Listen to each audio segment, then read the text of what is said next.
जैवमंडल आरक्षित क्षेत्र। आज की इस वीडियो में हम इसी के बारे में विस्तार से बताने वाले हैं। देखिए, भारत सरकार के द्वारा वन्य जीवों को संरक्षण देने के लिए कुछ संरक्षित क्षेत्र बनाए गए हैं, जिसमें से पहला है राष्ट्रीय उद्यान और दूसरा है वन्य जीव अभयारण्य और तीसरा है जैवमंडल आरक्षित क्षेत्र। तो आज की इस वीडियो में हम आपको वन्य जीव संरक्षण प्राप्त करने वाले क्षेत्र जैवमंडल आरक्षित क्षेत्र के बारे में बताने वाले हैं। देखिए, भारत में कुल 18 जैवमंडल आरक्षित क्षेत्र घोषित किए गए हैं, ठीक है, जिनमें से 11 को यूनेस्को द्वारा वर्ल्ड बायोस्फीयर नेटवर्क का हिस्सा बनाया गया है। याद रखिएगा, भारत सरकार के द्वारा कुल 18 जैवमंडल आरक्षित क्षेत्र बनाए गए हैं, जिसमें से 11 को यूनेस्को द्वारा वर्ल्ड बायोस्फीयर नेटवर्क का हिस्सा बनाया गया है। देखिए, इस वीडियो में जो भी आपको ये पिंक कलर में आपको दिख रहा है, ठीक है, पिंक कलर में जो आपको नाम लिखे हुए मिल रहे हैं, ये वर्ल्ड बायोस्फीयर नेटवर्क का हिस्सा है। और बाकी जो ये ब्लू कलर आपको दिख रहे हैं, ग्रीन कलर जो आपको दिख रहे हैं, ये नॉर्मल जैव आरक्षित क्षेत्र हैं जो भारत सरकार द्वारा घोषित किए गए हैं। तो देखिए, हम विस्तार से आपको इस वीडियो में बताएंगे कि क्या है, कैसे है। देखिए, जैवमंडल आरक्षित क्षेत्र एक बहुत बड़ा क्षेत्र है। यदि आपको बोला जाए कि राष्ट्रीय उद्यान, वन्य जीव अभयारण्य और जैवमंडल आरक्षित क्षेत्र, ये तीनों ही वन्य जीव को संरक्षण प्राप्त करते हैं, लेकिन इनमें से सबसे बड़ा जैवमंडल आरक्षित क्षेत्र है। तो देखिए, सबसे बड़ा है, तो जैवमंडल आरक्षित क्षेत्र को मुख्य रूप से 3 भागों में बांटा गया है, ठीक है। जो सबसे ऊपरी जो जोन है, यह है ट्रांजिशन जोन। देखिए, आपको हम डायग्राम के माध्यम से समझाते हैं। ट्रांजिशन जोन है, उसके बाद नीचे है बफर जोन, ठीक है, ये बफर जोन है, और सबसे नीचे है यह है कोर जोन, ठीक है। तो 3 प्रकार के जोन में बांटा गया है। इन तीनों जोन का खासियत ये है कि जो ट्रांजिशन जोन है, ठीक है, ट्रांजिशन जोन में आपको लगभग सभी प्रकार का छूट है, आप मान के चलिए। इसमें विकास कार्य किया जा सकता है, योजना एवं पर्यटन इसमें किया जा सकता है, ठीक है। उसके बाद है बफर जोन, ये इसमें सीमित मानव गतिविधियां किया जा सकता है, मतलब कि बफर जोन में कुछ कुछ रोक के साथ आपको काम करने की अनुमति है, जैसे अनुसंधान, शिक्षा, पर्यटन। इस प्रकार का ट्रांजैक्शन जोन और बफर जोन में कुछ छूट के साथ कुछ काम करने की अनुमति है, और ट्रांजैक्शन जोन में लगभग आप मान के चलिए कि सभी काम किया जा सकता है। लेकिन सबसे जो आंतरिक जोन है, कोर जोन, यहाँ पर आप किसी भी प्रकार का कार्य नहीं कर सकते हैं। जो मतलब सबसे आंतरिक जो आप कह सकते हैं कि केंद्र जो है, यहाँ पर पूर्ण प्रतिबंध है। मानव को तो यहाँ जाना पूर्ण प्रतिबंध है, और किसी भी प्रकार का कार्य करना एकदम निषेध है, ठीक है। और इसमें सिर्फ मॉनिटरिंग किया जा सकता है वहाँ के अधिकारियों के द्वारा, वन्य जीवों को देखरेख के लिए वहाँ पर मॉनिटरिंग सिर्फ किया जा सकता है। बाकी इसमें पर्यटन की भी सुविधा नहीं है, याद रखिएगा, ठीक है। अब देखिए, भारत में कुल 18 जैव आरक्षित क्षेत्र हैं, ठीक है। तो इनमें से आप विस्तार से समझिए। जो पहला है, सबसे प्रथम है नीलगिरी जैवमंडल आरक्षित क्षेत्र। नीलगिरी जैवमंडल आरक्षित क्षेत्र पहला है। उसके बाद सबसे बड़ा है कच्छ जैवमंडल आरक्षित क्षेत्र, ठीक है। उसके बाद सबसे छोटा है डिब्रू सैखोवा सबसे छोटा है, कच्छ सबसे बड़ा है, और नीलगिरी प्रथम है। और नया में जैवमंडल आरक्षित क्षेत्र पन्ना को घोषित किया गया है। और सबसे नया में, मतलब फिलहाल में, खानचंदजोंग को 2018 में यूनेस्को द्वारा वर्ल्ड बायोस्फीयर का हिस्सा इसको बनाया गया है, ठीक है। तो ये इसके कुछ मुख्य पॉइंट थे। उसके बाद आपको हम स्टेट बाय स्टेट आपको बता रहे हैं कि कौन सा स्टेट में कौन जैवमंडल आरक्षित क्षेत्र है। देखिए, सबसे ऊपर में है, यहाँ पर है हिमाचल प्रदेश, ठीक है।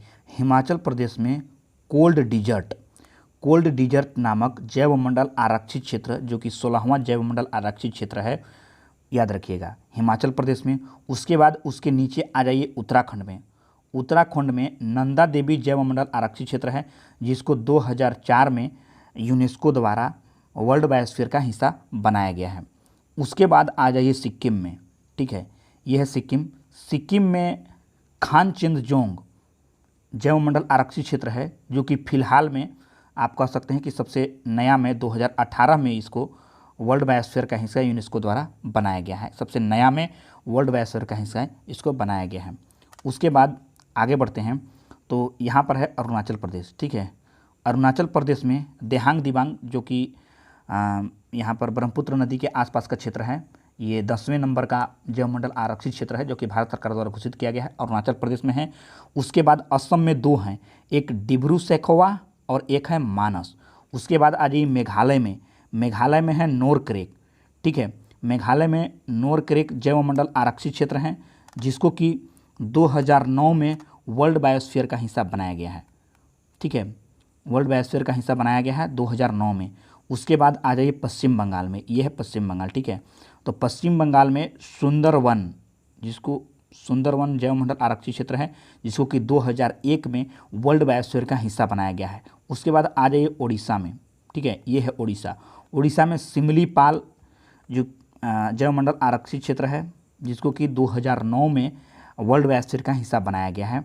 उसके बाद एक है अचान कमार अमरकंटक जिसको कि 2012 में वर्ल्ड बायोस्फीयर का हिस्सा बनाया गया है। यह 2 क्षेत्रों में फैला हुआ है, ठीक है, मध्य प्रदेश और छत्तीसगढ़। मध्य प्रदेश और छत्तीसगढ़ 2 क्षेत्रों में फैला हुआ है, याद रखिएगा। कौन? अचान कमार अमरकंटक। उसके बाद आ जाइए आंध्र प्रदेश में। आंध्र प्रदेश में एक जैव मंडल आरक्षित क्षेत्र है जो कि 17वां जैव मंडल आरक्षित क्षेत्र है, इसका नाम है शेषाचलम। ये देखिए, ये यहाँ से यहाँ तक का आंध्र प्रदेश क्षेत्र है। इधर तेलंगाना हो गया, ये कर्नाटक हो गया, ये तमिलनाडु हो गया, ये केरल हो गया और ये महाराष्ट्र हो गया, ठीक है। तो यहाँ पर आंध्र प्रदेश में शेषाचलम जो कि 17वें नंबर का जैव मंडल आरक्षित क्षेत्र है, भारत सरकार द्वारा घोषित किया गया है। उसके बाद आ जाइए तेलंगाना में, और सॉरी ये तमिलनाडु में। तमिलनाडु में मन्नार की खाड़ी जैव मंडल आरक्षित क्षेत्र है जिसको कि 2000 में वर्ल्ड बायोस्फीयर का हिस्सा बनाया गया है। उसके बाद केरल में आ जाइए, केरल में अगस्त्य मलाई जिसको कि 2016 में वर्ल्ड बायोस्फीयर का हिस्सा बनाया गया है। उसके बाद नीलगिरी, नीलगिरी 3 क्षेत्रों में फैला हुआ है। इधर आप आ जाइएगा तो ये है कर्नाटक, इधर तमिलनाडु और इधर केरल। 3 क्षेत्रों में नीलगिरी फैला हुआ है। इसके साथ याद रखिएगा कि नीलगिरी जो है प्रथम जैव मंडल आरक्षित क्षेत्र है, इसको 2000 में वर्ल्ड बायोस्फीयर का हिस्सा बनाया गया है। उसके बाद अंडमान निकोबार में एक जैव मंडल आरक्षित क्षेत्र है, ठीक है, जिसको कि 2013 में वर्ल्ड बायोस्फीयर का हिस्सा बनाया गया है, ठीक है। उसके बाद मध्य में आते हैं, मध्य प्रदेश में एक है पंचमढ़ी, ठीक है, पंचमढ़ी बहुत फेमस जगह है, ठीक है, पंचमढ़ी जिसको कि 2009 में वर्ल्ड बायोस्फीयर का हिस्सा बनाया गया है। उसके बाद मध्य प्रदेश में ही सबसे नया, आप कह सकते हैं कि सबसे नया जो क्षेत्र है 2011 में पन्ना को, जो कि मध्य प्रदेश का क्षेत्र है, इसको घोषित किया गया है जैव मंडल आरक्षित क्षेत्र। सबसे नया घोषित किया गया जैव मंडल आरक्षित क्षेत्र है पन्ना, और सबसे नया में यूनेस्को द्वारा घोषित किया गया क्षेत्र है खानचेंजुंग जो कि सिक्किम में है, ठीक है। उसके बाद आ जाइए गुजरात में आते हैं, ठीक है। गुजरात में एक है कच्छ, कच्छ जैव मंडल आरक्षित क्षेत्र जो कि सबसे बड़ा है, याद रखिएगा। कच्छ जो है सबसे बड़ा जैव मंडल आरक्षित क्षेत्र है। आपको एक बार फिर से बता देते हैं, नीलगिरी जो है प्रथम जैव मंडल आरक्षित क्षेत्र है। उसके बाद यहाँ पर ये कच्छ जो है सबसे बड़ा जैव मंडल आरक्षित क्षेत्र है। उसके बाद पन्ना जो है सबसे नया में जैव मंडल आरक्षित क्षेत्र घोषित किया गया है।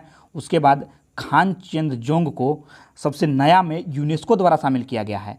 उसके बाद यहाँ पर आ जाइए असम में, असम में डिब्रू सैखोवा सबसे छोटा जैव मंडल आरक्षित क्षेत्र है। तो ये थे भारत के 18 जैव मंडल आरक्षित क्षेत्र, जिसमें से 11 को यूनेस्को द्वारा वर्ल्ड बायोस्फीयर नेटवर्क का हिस्सा बनाया गया है। इसके बाद अगली वीडियो में हम राष्ट्रीय उद्यान और वन्य जीव अभयारण्य के बारे में बताएंगे। याद रखिएगा, हम इस वीडियो में मैप का क्लास कर रहे हैं। डिस्क्रिप्टिव क्लास में हम अलग से बताएंगे कि राष्ट्रीय उद्यान क्या है, कैसे आया, इसके तहत कौन कौन से प्रोग्राम आए, सारे हम डिस्क्रिप्टिव क्लास में इसकी चर्चा करेंगे। हम इसमें सिर्फ लोकेशन के बारे में आपको मैप के माध्यम से हम सिर्फ लोकेशन बता रहे हैं कि कौन कहाँ है, ताकि आपको लोकेशन के माध्यम से सभी चीज़ों को याद रखने में आसानी होगा। उसके बाद डिस्क्रिप्टिव क्लास में बताएंगे कि किसमें क्या खासियत है, राष्ट्रीय उद्यान क्या है, वन्य जीव अभयारण्य क्या है, जैव मंडल आरक्षित क्षेत्र है, इन तीनों बेसिक अंतर क्या है, हम इस वीडियो में आपको नहीं बता रहे हैं। तो यदि आपको वीडियो अच्छा लगा हो तो लाइक कीजिए, सब्सक्राइब करिए, अच्छा नहीं लगा हो तो डिसलाइक कीजिए। अगली बार आप किसका वीडियो देखना चाहते हैं कमेंट में हमको बताएं, ताकि हमको वीडियो बनाने में प्रोत्साहन मिले। जय हिंद, जय भारत।